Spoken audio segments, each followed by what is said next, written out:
할렐루야. 네. 오늘 저희가 데살로니가전서 4장을 함께 읽었습니다. 이 말씀을 통해서 우리 깨닫는 은혜와 또 응답받는 축복이 넘쳐나게 되시기를 바랍니다.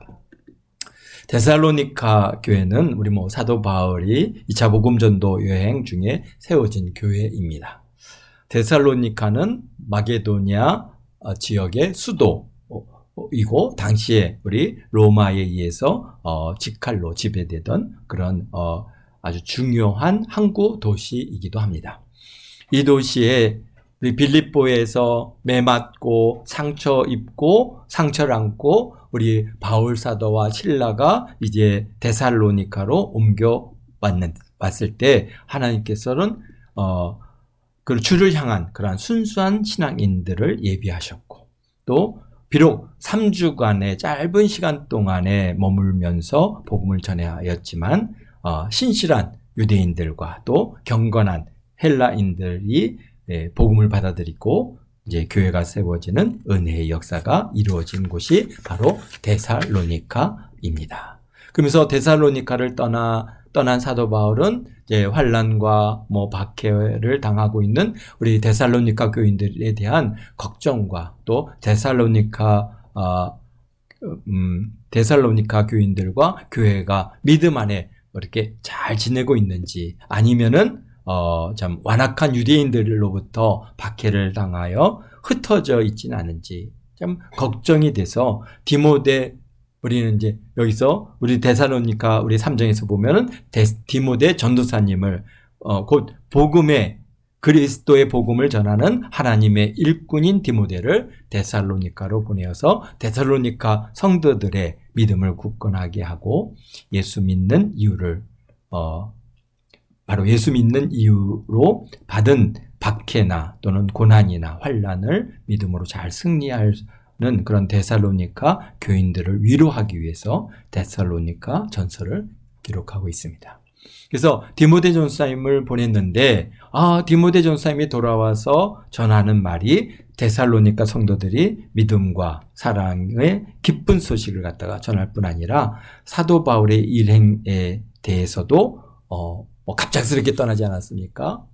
3주 있다가 갑자기 이제 큰 소란이 발생하니까 사도 바울만 그렇게 빨리 피신시켜서 아덴으로 옮겼기 때문에 사실 데살로니가 교인들이 사도 바울에 대해서 무슨 마치 도망간 사람처럼 그렇게 생각할까봐 하는 그런 염려가 우리 바울 사도에 많이 있었는데 그런데 우리 데살로니가 성도님들이 참으로 사도 바울에 대해서 아주 좋게 생각하고 또 그냥 좋게 생각할 뿐만 아니라 또 간절히 보기를 보고자 하는 그러한 마음을 갖고 있다는 것을 이제 디모데 우리 전사님을 통해서 소식을 듣게 됐습니다. 그래서 그 사도 바울 목사님이 그 얘기를 들을 때 위로가 되고 또 이제 좀 숨을 쉴 만하다라고 하는 그런 내가 이제 살았다.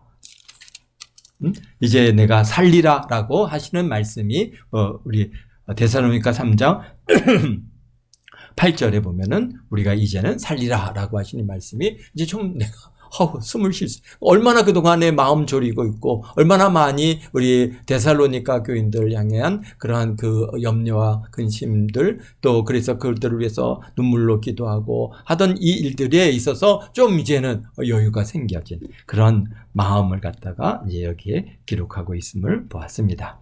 그래서 그러면서 하시는 3장에서 하시는 말씀은 우리 주 예수께서 강림하실 때 하나님 우리 아버지 앞에서 거룩함에 흠이 없게 하시기를 원한다라고 하면서 우리 3장의 말씀을 마무리하고 있습니다.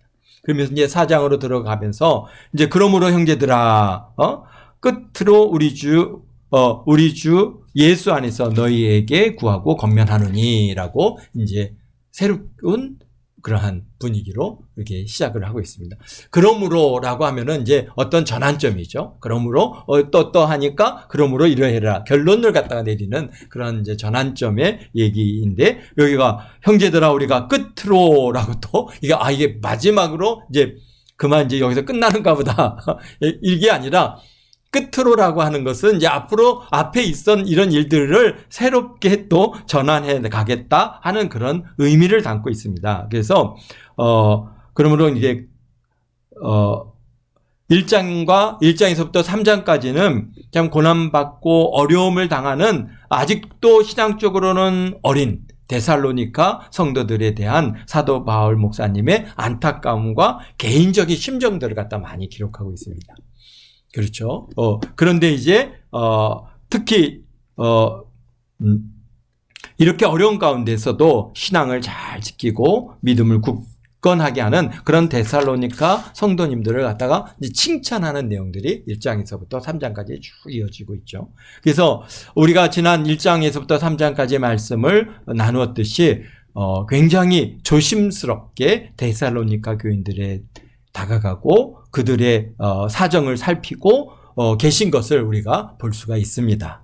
그런데 이제 디모데 전사님이 다녀와서 말씀을 와서 바울사 데살로니가 성도님들이 믿음에 굳건히 섰고요. 그다음에 그분들이 그 고난과 환난을 갖다가 잘 이겼고요. 그리고 서로 정말 이제 사랑하고요. 뭐 이런 아주 긍정적인 메시지를 갖다가 이제 바울 사도 우리 디모데 전사님을 통해서 바울 사도가 듣게 됐습니다. 그러니까 너무 그것이 행복했고 그런데 그런 데살로니가 성도들에게 그렇다고 해서 문제가 하나도 없는 것은 아니라는 것이죠. 그들에게 여러 가지 이제 몇 가지의 문제점들이 있는데 그런 문제점들에 대해서 이제 바울 사도가 그러므로 끝으로 라고 하는 단어로 시작하면서 이제 뭔가 너희들에게 여기에 말씀하죠. 구하고 권면한다라고 하시는 말씀을 통해서 지금 이제 새로운 환경으로 나가고 있는 것이죠. 그래서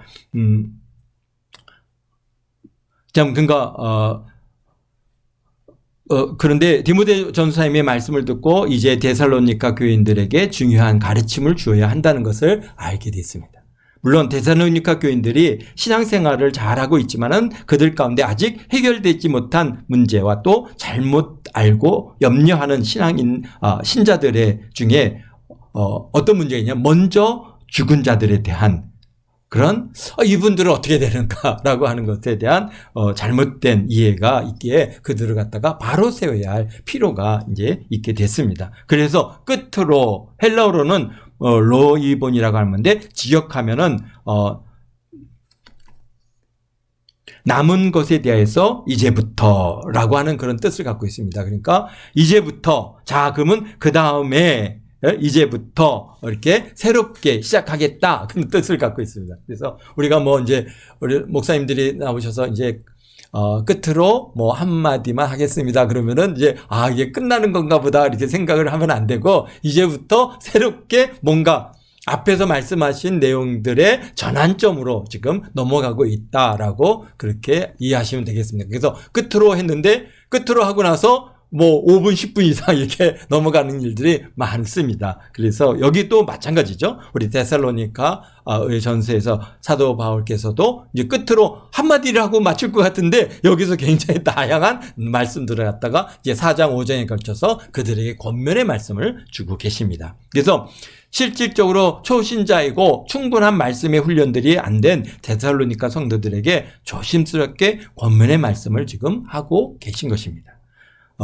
우리 보니까 너희에게 구하고 권하노니 너희가 마땅히 어떻게 하며 행하며 하나님을 기쁘시게 할 수 있는가를 너희에게 우리에게 배웠으니 곧 너희가 행하는 바라. 더욱 많이 힘쓰라. 그러니까 어떻게 하면은 하나님을 기쁘시게 할 건가? 정말 하나님께서 기뻐하시는 일이 무엇인가라고 하는 것을 지금 말씀하시겠다고 하는 얘기죠. 물론 이미 사도 바울을 통해서 우리가 하나님을 기뻐하시게 하는 일에 대해서 그들이 알았죠. 배웠죠. 모르는 건 아니지만은 그러나 이제 그것에 대해서 좀 더 깊이 있게 지금 말씀해 주겠다고 하시는 겁니다. 그래서 이제 앞으로의 내용들은 어떻다는 거예요? 이 권면의 말씀은 어떻게 하나님을 기쁘시게 하는 삶에 대한 내용들을 갖다가 지금 우리에게 주시고 계신 것입니다. 2절에 보니까 우리가 주 예수로 말미암아 너희에게 무슨 명령으로 준 것을 너희가 아느니라. 이게 이제 명령이라고까지 얘기하시네요. 그렇습니다. 사실은 명령이죠. 그래서 그 명령을 우리가 따라 준행함으로 하나님을 기쁘시게 하는 것이죠. 그래서 하나님을 기쁘시게 하는 거에는 여러 가지가 있겠지만은 그러나 우리가 그의 계명을 지켜 행하는 것이고 그의 명령을 따라 준행할 때 우리 하나님을 기쁘시게 하는 그러한 일이 되어질 수 있는 것입니다. 그래서 이제 첫 번째로 3절에 보니까 하나님의 뜻은 이것이니, 그러니까 이제 하나님께서 우리를 향하신 하나님의 뜻이 무엇인가를 갖다가 말씀하시는데요. 너희의 거룩함이라. 우리 하나님을 기쁘시게 하는 거는 우리가 물론 여러 가지가 있을 수 있겠지만 가장 중요한 우리 데살로니가 성도들을 향해서 바울 사도가 주시는 첫 번째, 그러니까 이거는 뭐 또 바울 사도의 말씀이 아니라 우리 예수님이 바울 사도를 통해서 데살로니가 교인들에게 주시는 첫 번째 권면이 뭐냐? 이것이 너희를 거룩합니다. 그래서 하나님의 뜻은 이것이니 너희의 거룩함이라. 곧 뭐라는 거예요? 첫 번째로 음란을 버리는 것이다. 그러니까 당시 이방 사회가요, 참 온갖 우상 숭배와 성적 타락이 뭐 우리 지금 현대 사회와는 비교할 수 없었다는 것을 갖다가 우리가 역사를 통해서 당시 사회를 들여다보면은 알 수가 있습니다. 그러니까 이 로마 시대의 삶의 모습들, 또 그 이전의 모습들도 보면은 정말 뭐 우상을 갖다가 섬기는 일이 얼마나 심각했는가. 물론 그럴 수밖에 없죠. 뭐 오직 유대인들, 오직 유일하신 하나님을 갖다 섬기는 우리 유대인을 제외하고는 사실은 하나님을 갖다가 알 길이 없었으니까 그들은 온 세상이 다 우상 숭배고, 우상들은 다 뭘 요구합니까? 성적인 타락을 또 같이 겸비하고 있습니다. 그래서 온 세상이 그러한 우상 숭배와 성적인 타락으로 그렇게 심각하게 오염돼 있었는데, 사실 예수 그리스도께서 이 땅에 오시고 복음이 땅끝까지 증거되면서 우상들을 다 버리게 되지 않았습니까? 우리 사회도 복음이 들어오기 전께는 이 땅에 얼마나 많은 우상들이 있었습니까? 그런데 그런 우상들이 복음이 들어오면서 다 버려졌죠. 그렇기 때문에 정말 복음이 들어가면서 그 영적인 음란과 성적인 음란을 갖다가 타락을 다 이제 벗어버리고 신실한 모습으로 나아가는 사회가 이만큼 도래해 있는 것입니다. 그런데 당시에는요, 복음이 들어가서 지금 이제 바울 사도께서 3주 가르쳤잖아요. 3주 복음을 세우고, 그래서 교회를 세우고, 그래서 뭐 사회가 아직 데살로니카라고 하는 도시의 사회가 어떤 큰 변화가 온 상황이 아니거든요. 그러니까 그들이 예수님을 믿는다고 하면서도 우상의 사회 속에서 살아가야 되고, 그들은 그것을 보아야 되고, 그것을 갖다가 또 자꾸 들어야 되고, 이런 가운데 사니까 얼마나 참 어려움이 있었겠습니까? 또 당연히 그렇게 살던 사람들이 이제 막 예수님을 갖다가 만나고 은혜를 입고 예수님을 믿기 시작했다고 그 과거의 삶을 갖다 딱 끊어버리느냐? 사실은 이제 상당히 그러한 물론 그렇게 하는 사람들도 있겠지만은 그렇지 못한 사람들도 있는 것이죠. 그러다 보니까 예수 그리스도의 복음이 전파되기 전에 유럽 사회나 근동 지역의 사회는 우리가 상상을 뛰어넘는 그런 타락의 사회였습니다. 사람 죽이는 걸 갖다 너무 쉽게 얘기해요. 그때는 정말 잔인한 시대였습니다. 그냥 전쟁을 통해서 사람들을 갖다가 그냥 다 칼로 죽이고 창으로 죽이고 이루 말할 수 없는 그러한 참 엄청난 그런 사회를 형성하고 있었습니다. 힘에 의한 약육강식으로 무수한 전쟁으로 사회의 기반이 흔들리고 있음을 우리가 알 수 있습니다. 우리나라도 6.25 전쟁을 통과하면서 얼마나 좀 윤리도덕이나 도덕이 무너지고 인간의 존엄성이 훼손되는 것을 우리가 전쟁이라고 하는 과정 속에서 얼마나 인간의 존엄성이 무너지는지 우리가 잘 보았고 경험하고 있었던 겁니다. 그런 가운데 강력한 로마에 의해서 사실 사회적으로는 안정이 됐지만은 성적 타락은 또 우상 숭배로 인한 영적 타락이 아주 극에 달아 있는 사회가 바로 그리스 로마 시대, 그리스 로마 신화 이런 것들을 갖다가 우리가 통해서 그것을 갖다 좀 더 알 수 있죠. 그러니까 인간의 타락된 본성만을 쫓는다면 당시 시대를 우리가 무엇으로 명할 수 없지만 하나님의 뜻을 알게 되니 우리 삶의 방식과 생각이 얼마나 타락되어진지를 알게 되는 것이죠. 그래서 하나님의 뜻은 이것이니 너희가 거룩합니다. 사실 하나님을 알지 못하고 거룩함을 우리가 어떻게 알겠습니까? 우리가 저 사람은 어떤가 보다, 굉장히 잘났다, 잘난 게 거룩한 거 아니지 않았습니까? 자기를 갖다가 어떻게 한다고 해서 거룩해지는 게 아니지 않습니까? 하나님을 모르고는 우리가 정말, 거룩할 수가 없는데, 그래서, 이 말씀이 없었다면은 데살로니가 교인들의 삶이, 세상 사람들과 아마 다를 것이 없었을 것입니다. 그냥 교회에 나와서 예배드리는 겉모습의 차이밖에는 없을 수 있습니다. 그래서 그만큼 당시 사회가 성적으로나 영적으로 타락된 사회에서 초신자들에게 주어지는 권면은 첫 번째로 뭐냐? 바로 음란을 버리라.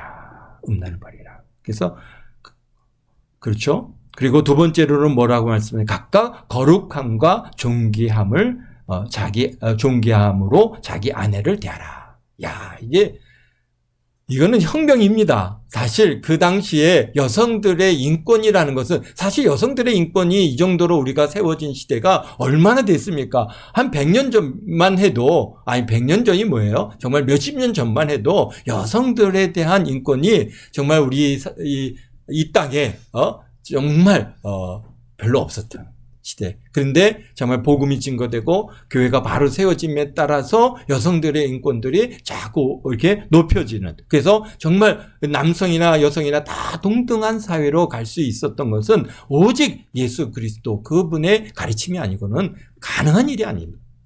그런데 여기서는 심지어는 어땠습니까? 고대 사회는 여성들을 갖다가 숫자를 셀 때 그 수에 들지도 못했단 말이죠.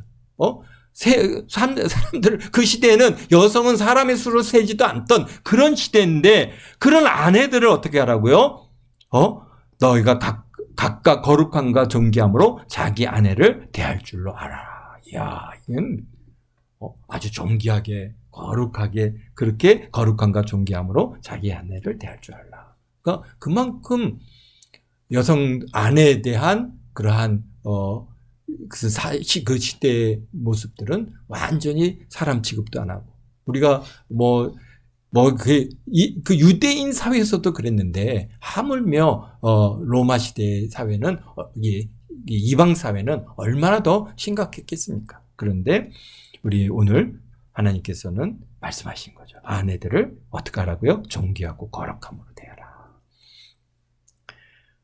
그리고 또 5절에 말씀하십니다. 뭡니까? 하나님을 모르는 이방인과 같이 세욕을 따르지 말고. 그러니까 이게 세욕은 뭡니까? 성적인 욕망을 따라 살지 말라는 것이죠. 계속해서 성적 문제를 갖다가 지적하고 계시는데요. 그만큼 그 시대가 성적으로 굉장히 타락한 그런 사회를 갖고 있는데, 그런데 그게 죄인지를 모른다는 것이죠. 사실 우리들도 마찬가지입니다. 우리가 예수 그리스도를 알기 전에는 그런 성적인 타락을 갖다가 그걸 죄로 여기지 않고 오히려 그것을 자랑하기도 하고 그것에 탐닉하고 그것을 갖다 쫓아가는 그런 사회가 이 대한민국에 얼마나 이 사회를 갖다가 이끌고 있는지 모르겠어요. 지금도 아마 그런지 모르겠어요. 하여튼 그런 일들이 그런데 이런 하나님의 말씀이 세욕을 따르지 말라라고 하시는 이 말씀을 그들이 답답받으면서, 그래, 내가 이 성적인 타락을 추구하면 안 된다라고 하는 그런 뭔가 행동 강령을 권면을 오늘 우리에게 주고 계신 것이죠. 그래서 사실 그렇습니다. 이런 권면은 우리 바울 사도를 통해서 우리 데살로니가 교인들이 받고 있는데, 만약에 지난번에 우리 임직 예배가 있었는데, 임직 예배에 오셔서 이제 목사님들이 권면을 할 때, 교인들을 권면할 때, 여러분들, 여기서 말씀하신 것처럼 음란을 버리십시오. 세욕을 쫓지 마십시오. 막 그렇게 권면한다면은 교인들이 생각할 때, 야, 우리 목사님, 저 목사님은 무슨 얘기 하시는 거야? 막 그러면서 어떤 반발심이 생길 수도 있지 않겠는데요. 그런데 사도 바울은 오늘 분명하게 오늘 교회를 향해서 뭡니까? 여기 음란을 버리고, 아내를 갖다가 거룩하고 존귀하게 여기고, 그 다음에 세욕을 따르지 말고, 그렇게 아주 그냥 성적인 얘기들을 갖다가 아주 강력하게 얘기하시는데, 아마 제가 다니면서 권면을 하시는데 이런 얘기를 하시는 목사님들은 못 본 것 같아요. 그러니까 우리 바울 사도를 통해서 우리 예수님께서는 정말 우리에게 중요한 말씀을 주시는데 오늘날 우리 사회는 사실 교인들의 그런 눈치를 보는 거죠. 이렇게 얘기하면 교인들이 좀 혹시 나를 이상하게 생각하지 않을까? 또 뒤에서 나를 욕하진 않을까? 이런 염려가 있어서 아마 이런 얘기들을 갖다 못 하시는 것 같아요. 그런다 오늘 사회들도 크게 이 데살로니가 교회나 오늘 대한민국의 교회의 그런 교인들의 그 삶도 그렇게 큰 차이가 없다고 보아집니다. 그래서 그렇게 아주 이런 강력한 우리 예수님의 이런 권면을 갖다가 오늘 우리들도 마음에 새겨볼 필요가 있습니다. 내가 음란을 쫓고 있진 않은가. 음란에는 지금 성적인 그런 세욕의 문제도 있지만은 또 내가 우상 숭배하는 일, 하나님을 사랑하는 것보다 또 내가 다른 우리 물질을 더 사랑한다든지 또는 명예를 사랑한다든지 권력을 사랑한다든지 그러니까 하나님보다 더 사랑한 건 다 그거는 뭡니까? 우상 숭배라고 하셨기 때문에 그런 것은 없는지 우리가 자꾸 우리 자신을 돌아봐야 할 필요가 있는 것이죠. 그 다음에 또 말씀하십니다.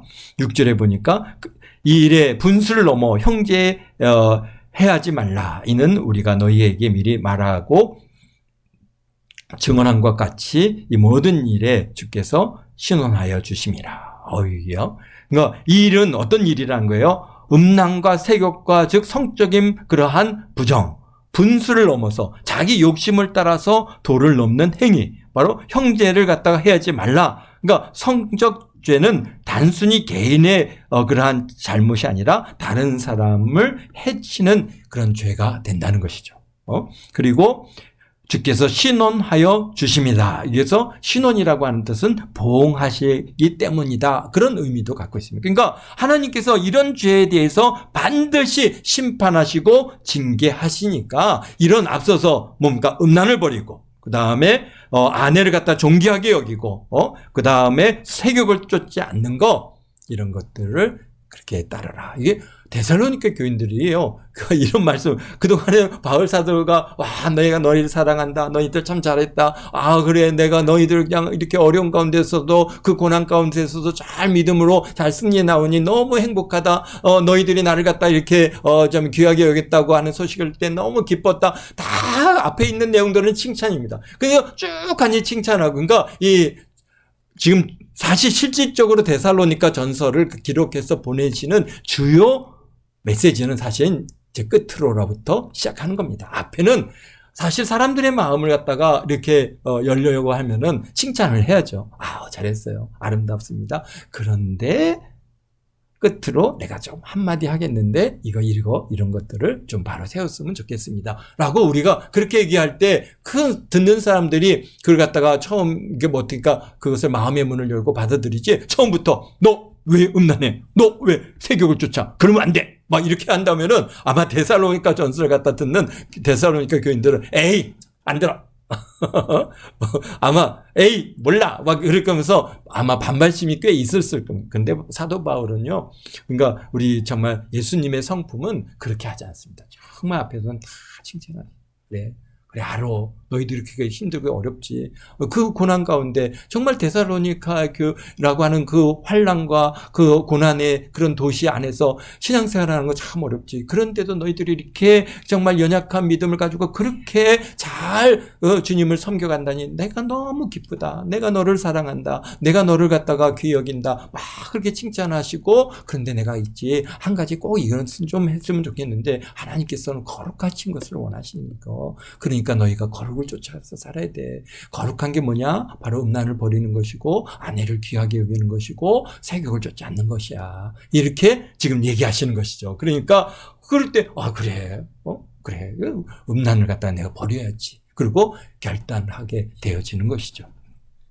그래서 참 이 말씀이 우리가 이 데살로니가 전서를 갖다 이렇게 쫙 읽어갈수록 우리 정말 사도 바울의 그러한 그 성품뿐만 아니라 그 뒤에 그것을 감동하시는 그런 예수님의 그런 마음들을 우리가 여기서 하나하나 알아가고 배워가는 그런 기쁨이 있습니다. 그렇습니다. 그래서 그것이 오늘 우리들에게도 주시는 말씀이죠. 우리가 하나님을 기쁘시게 하는 이 삶은 하나님께서 원하시는 것은 우리의 거룩인 것이죠.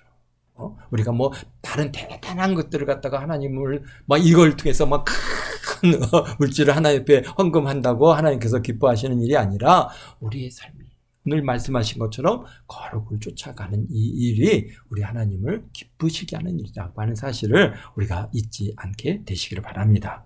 그래서 7절입니다. 하나님이 우리를 부르심은 부정하게 하심이 아니요 거룩하게 하심이라. 계속 반복해서 말씀하십니다. 거룩해야 돼. 그래서 성결해야 돼. 오늘 우리 교단 이름도 뭡니까? 우리가 성결교회고 또 우리가 참 여호와께 성결이라고 하는 그러한 주제도 갖고 있고 하여튼간 어쨌든간 우리가 이 성경 안에서 주시는 이 메시지의 가장 중요한 포인트 거룩함을 갖다가 우리가 쫓아가려고 몸부림치는 교단이 바로 이제 성결교회인 것입니다. 그것이 우리 하나님을 기쁘시게 하는 일이고 우리 하나님께서는 여러분들 성결교회 성도들로 이렇게 신앙생활하는 것들을 우리 하나님께서 정말 기뻐하시고 또 기뻐하시고 또 기뻐하시는 줄로 믿습니다.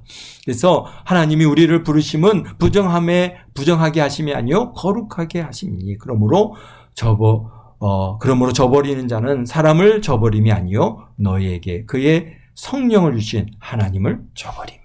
와, 더 점점 심각한 말씀으로 나갑니다. 우리가 아니야, 난 내 뜻대로 내 생각대로 살 거야라고 그렇게 한다면은 그거는 사람을 저버림이 아니요 너희에게 그의 성령을 주신 하나님을 저버립니다. 정말 너무나 강력한 어조로 권면하십니다.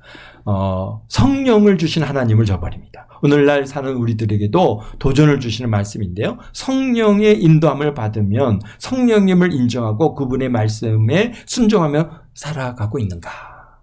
정말 하나님의 말씀으로 받고 살아가는 우리 자신을 우리가 심각하게 돌아볼 필요가 있습니다. 그래서 정말 모든 일들이 우리가 하나님의 말씀을 읽으면서도 하나님의 말씀을 읽는가 아니면 내 생각대로 읽고 있는가. 그런데 여기 말씀하신 거예요. 우리들도 계속해서 범죄하는 삶을 살아간다면 우리들은 사람을 저버리는 것이 아니라 성령을 주신 하나님을 저버리는 것임을 우리가 명심해야 될 것입니다.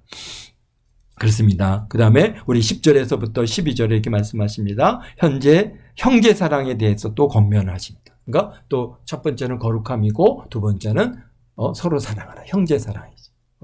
그러니까 어려움에 있던 데살로니가 성도들 간에 정말 진심으로 서로를 위하고 서로를 사랑함이 중요한데 그런데 데살로니가 교인들에게는요. 그걸 특별히 더 권면할 내용이 없는 게 데살로니가 성도님들은 정말 그 어려운 가운데도 정말 사랑하고 그 사랑 서로 형제 사랑하고 형제를 갖다가 이렇게 돌보는 일이 정말 마게도냐 전체에 알려질 정도로 그렇게 좀 나름 인정받는 그런 성도들이 됐습니다. 그래서 말씀하십니다. 형제 사랑에 관하여 너희에게 쓸 것이 없다. 이런 말씀을 우리가 들어야 되겠죠. 너희들 자신이 하나님의 가르치심을 받아 서로 사랑함이라. 너희가 온 마게도냐 모든 형제에게 대하여 과연 이것을 행하도다. 형제들아 권하노니 너희 더욱 그렇게 행하고 또 너희에게 명한 것 같이 조용히 자기 일을 하고 너희 손으로 일하기를 힘쓰라. 이는 외인에 대하여 단정히 행하고 또한 아무 궁핍함이 없게 하려 함이라. 그러니까 또 권면하신 내용은 열심히 일하라는 것이죠. 왜? 이유는 우리가 궁핍함이 없기 위해서. 우리가 궁핍해지면은 또 다른 외인에 대해서 우리가 자꾸 그들에게 수그려야 되고 단정히 행할 수가 없는 것이죠. 그렇기 때문에 어떻게 해야 돼요? 우리가 열심히 일하라.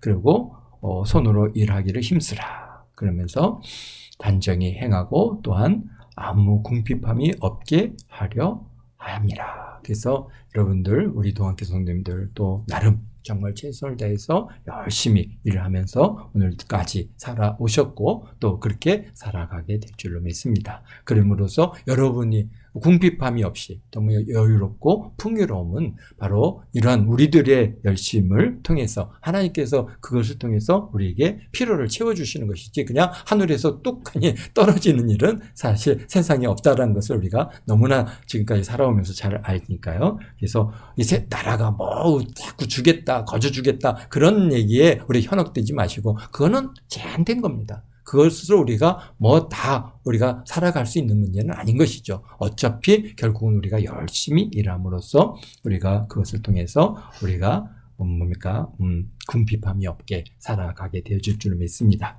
그렇기 때문에 오늘 데살로니가 성도들에게도 권면하십니다. 형제 사랑하기를 힘쓰고 또 열심히 너희 손으로 일하기를 힘쓰라. 그러면서 이제 13절서부터 18절에 이 말씀인데요. 이 자는 자, 곧 형제들 가운데 죽은 자들에 관해서 데살로니가 성도 안에서 다양한 갈등들이 있었습니다. 왜냐하면 사도 바울 목사님께서 3주 동안 복음을 전할 때 무엇을 중심으로 전했겠습니까?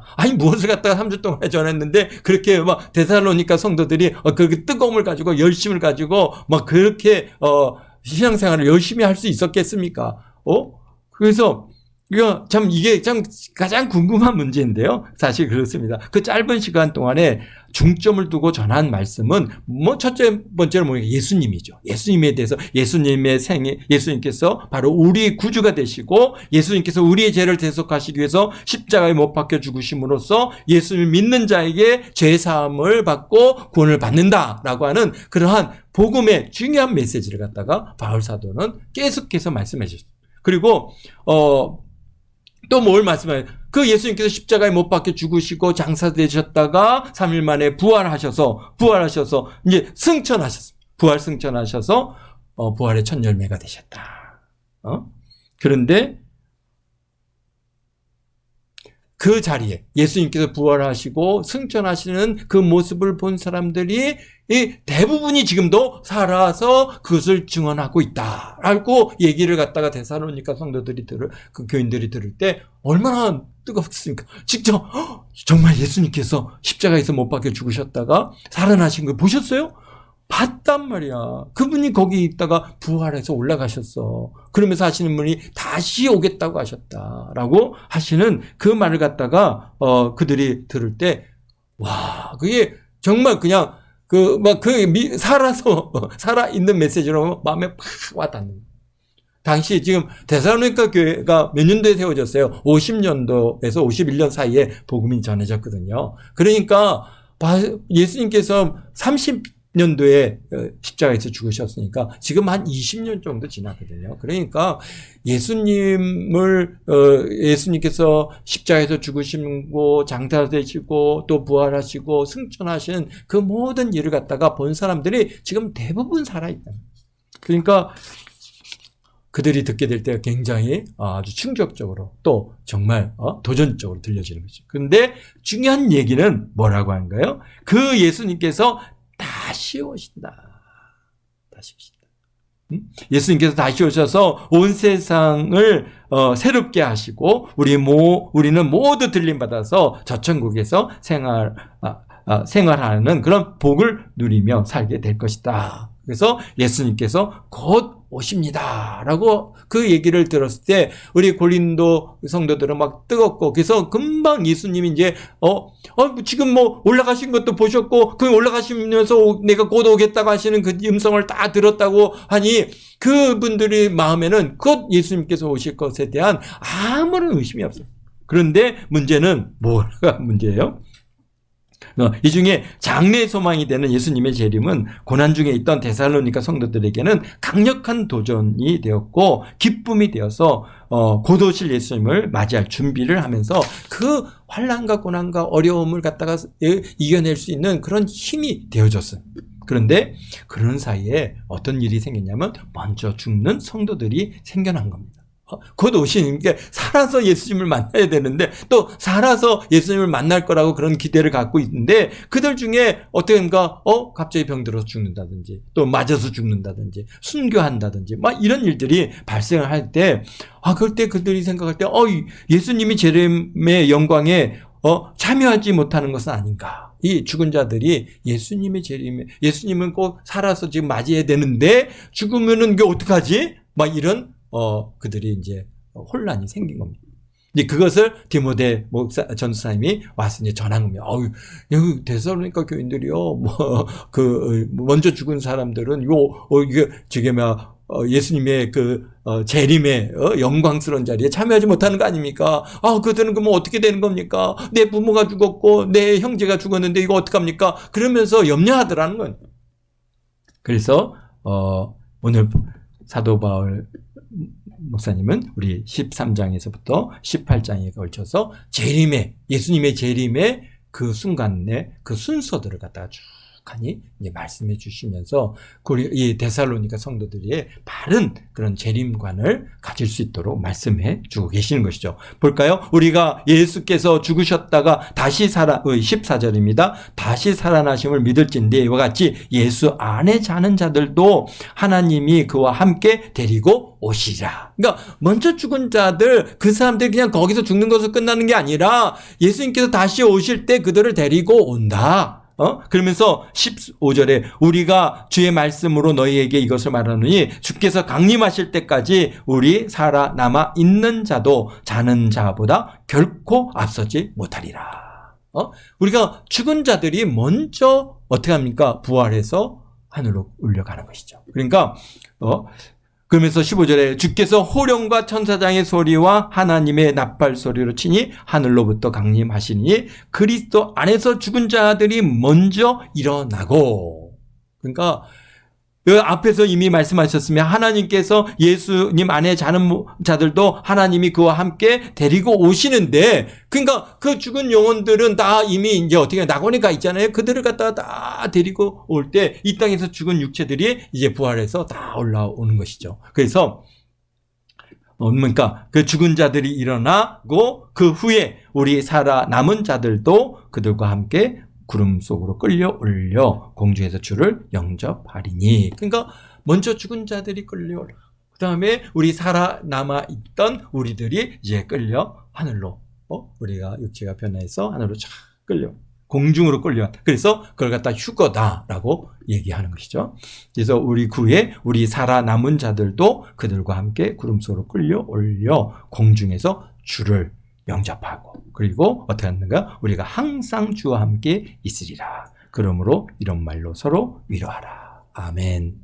그렇습니다. 그러니까 결코 죽은 자들이 그냥 그 죽은 것으로 끝나는 것이 아니라 그 영광의 예수님의 재림의 그 현장에 예수님께서 재림하실 때 우리 살아있는 자들은 다 끌려가는 그 영광스러운 자리에 그들이 혹여나 참여 못하는 거 아닙니까? 라고 그렇게 그런 의문을 가질 때 그거 아니다. 먼저 죽은 자들이 먼저 일어나서 올라가고, 그리고 살아있는 우리들도 변화해서 공중으로 끌려 올라가게 되는 것이다. 그리고 그곳에서 주님과 영원토록 함께 있으리라.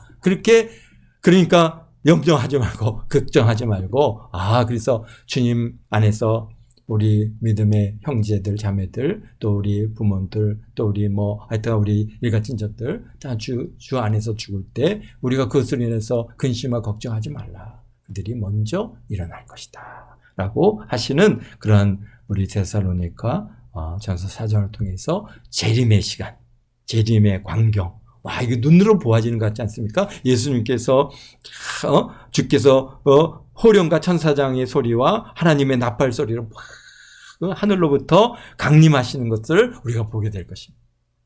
그럴 때 먼저 죽은 자들이 다 이 땅에서 예수 믿다가 먼저 죽은 자들, 이건 건 뭡니까? 잠자는 자들이죠. 그들이 먼저 일어나서 다 끌려 올라가고, 우리도 순간 변화해서 다 끌려 올라가서 공중에서 주님을 영접하게 될 줄로 믿습니다. 그러기에 우리가 이 땅에서 살아가는 동안, 죽어서 만나도 감사하고, 또 살아 있어서 예수님 오셔서 우리가 들려 올라가서 주님을 갖다 살아서 주님 강림하시는 모습을 우리가 보게 된다면 또 그보다 또 영광스러운 일이 또 어디 있겠습니까? 그러나 어찌하든 그런 것들이 중요한 게 아니라 우리가 예수님 믿고 구원받아서 하나님의 자녀가 되어서 우리가 그런 자리에 이미 설 수 있는 그런 존재. 그래서 하나님과 더불어 영원토록 저 천국에서 왕노릇하며 살아가는 그런 영광스러운 우리 하나님의 자녀들이 됐다고 하는 이 일로 인해서 우리가 기뻐하시고 이 땅에서 우리의 삶을 참 주님 오실 날을 우리가 고대하며 하루하루 믿음으로 잘 승리하시는 저와 여러분 모두가 되시기를 예수님의 이름으로 축원드립니다. 축원드립니다. 축원드립니다. 기도하겠습니다. 거룩하신 아버지 하나님,